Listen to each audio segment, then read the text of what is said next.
Yes. It is. Oh my gosh. What do you think, Abigail?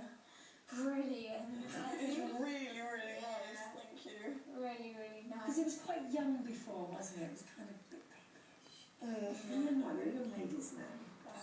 What do you like about it, girls? Abigail, what do you like? I like the wardrobe and the beds and the wallpaper. Actually, I like everything. I like the colour of the walls. Well, actually, the wallpaper is especially for you guys because we had one of our designers do it for you. So it's just no one else can get it. It's just for you. They can't get anything like that anyway. What do you think, Andy? I think it's brilliant. Yeah. Of course, this is exactly what you would have done. Oh yeah. Except it would have taken you a bit longer, I hope. An awful lot longer. Yeah, no, I don't think I could have got this result. Baby? Wow. Brilliant. This is really, really Baby? nice. Chrissy? Yeah, it's fantastic. Baby? I've never done anything like this. Really, really Baby? Well, you see what we can do, Andy. This is Baby? our first room. If you calm down a bit, you feel Baby? confident about the rest of the room. I just can't stop smiling. Baby? That's my problem. Baby? Well, ladies, Mhm. in this room, Hello. I'll show you around the rest of the Hello. house. Yeah, come on then. We'll Big see you. boo.